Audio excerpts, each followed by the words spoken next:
So how could I talk about queer movies without making a video about one of the biggest queer films of all time? Please forgive me, this is the closest thing I had to a cowboy hat and looking like Ennis Del Mar. Brokeback Mountain, who could possibly not know what this film was about or even heard of this film at this point?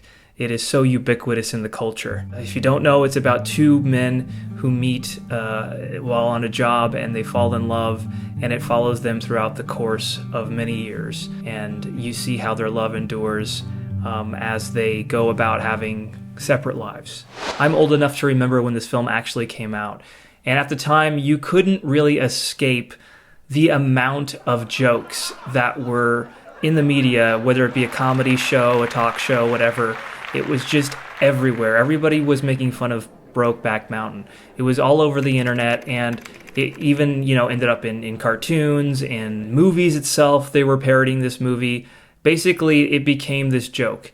And we're not even talking about that long ago, about 20 years ago. This very much was still very taboo to talk about to gay issues. And in some parts it still is, but I feel like we've come so much further than we were when this film first came out. Of course, we all know about the upset at the Oscars when this film came out, that Crash won over this movie. And then I know that the Hollywood Reporter did a recent poll, not too recently, but a few years ago, where they actually polled a lot of Academy members. If they were to recast their vote, would they have voted for Crash over Brokeback Mountain? It turned out that it was a huge percentage that said that they would have voted for Brokeback Mountain over Crash. Academy Award stuff, none of that is really important in the grand scheme of things, because what really Brokeback Mountain has shown is that it has endured the test of time. People still talk about this movie. It is very much still in the zeitgeist. It was such an important part of the culture at the time. Whether you hated it, you loved it, all the controversies that surrounded it, the censorship of this movie, it just became a big thing. And now I recently rewatched it, and I wanted to see if it held up. And this film absolutely holds up. And that really, for me, is a sign of a movie that really is special and good and true. Other people have said this, but I feel like it is one of those big classic romantic movies that will endure. Things like Titanic.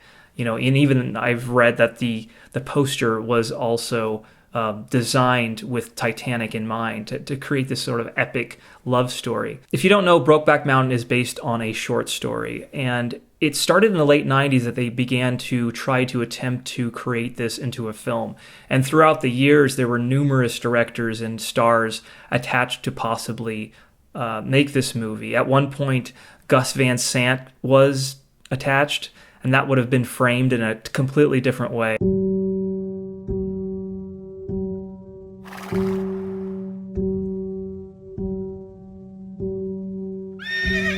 It's said that he wanted Joaquin Phoenix and Matt Damon to star, which would have been a completely different movie, but that would have been interesting too. Pedro Almodovar was asked at one point, I believe. A lot of times it doesn't happen, but sometimes it happens beautifully when it's just the perfect storm of actor and director, and it just completely everything falls into place. And I feel like Brokeback Mountain is one of those movies where everything is just perfectly cast, perfectly fallen into place. You even have Anna Faris show up later in the film, and she's perfect in that role. And that was perfect casting. And Anne Hathaway and Michelle Williams do fantastic supporting work, especially Anne Hathaway, who doesn't show up a lot in the film, and she just creates a presence that's very memorable. Of course, who could forget Michelle Williams and her performance? And I always joke with my friend that line, it's perfectly delivered, where she goes, "Jack Nasty." But of course, you can't talk about this movie without talking about Heath Ledger and his performance, and how I noticed on this rewatch how much he just mumbles throughout everything, and that was a choice, to have his mouth clenched like that and not actually be able to articulate what he's feeling. And this was going all back to this character just unable to process his emotions and his feelings, and that was a beautiful choice that Ledger made for this character, even though sometimes you really don't understand what he's saying. I think I was supposed to be in random down to the ketones. It doesn't really matter in a lot of scenes, because you feel it. You feel that this guy is trying to to emote, but he can't. And you see it, you read it all on his face. And I think Jake Gyllenhaal also gets overlooked at times because, his performance is very exuberant. For some reason, when it looks like actors are having fun, somehow it's somehow easier to perform. But I feel like he's just as good as what Ledger is doing. I think Ang Lee was the perfect choice for this film because of his approach of not over directing the film, just kind of standing back and letting these characters just exist in this world. I also noticed in this rewatch how many time jumps there are. I forgot about how much time jumps without them being like a title card like 20 years later or whatever. And I think that was just a great, brilliant choice, which Richard Linklater does beautifully in the film Boyhood, where you see these enormous time jumps, but there isn't a title card to take you out of the movie. You just kind of gotta keep up with it because it's not gonna hold your hand. You kind of gotta realize, oh, they just had a baby, so a lot of time has probably passed. Talk about the editing. One of the editors, she passed away, and another editor had to take over, and he's the editor of like Boogie Nights, and he works a lot with Paul Thomas Anderson. And the editing also gets kind of overlooked because, like I said, they make those transitional time jumps really seamless. There's something about this film. And I'm trying to figure out what it is, but every single time I watch it, obviously it just devastates you. It's not a happy film, but there's something about this film that just gets under your skin, and you think about it days after watching it. And what I'm thinking it might be is this incompleteness that the film has, because spoilers, if you haven't seen it, go watch it.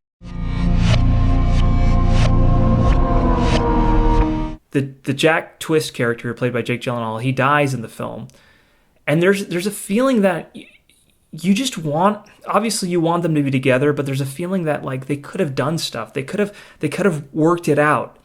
But then if you really look back at it and you think about it, and you realize that they totally couldn't. The Ennis character couldn't even deal with these things that he couldn't even confront himself, and you can't really, and that's what I think it is. It's this thing you keep chewing on because you feel like if they just had done this or that, then things could have been better. And I also, on this rewatch, I also forgot how much of the score is a part of this.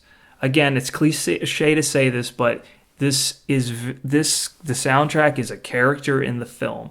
It's so loud, and it's not even being subtle about it. There are moments where something emotional happens and the music just shows up, and it's just like, and it's like it's not trying to hide itself. It's just, I'm here. And there's a moment that the two are talking by a river at night, and the main theme that we all know, just comes in, and it was really emotional. It's just the perfect score.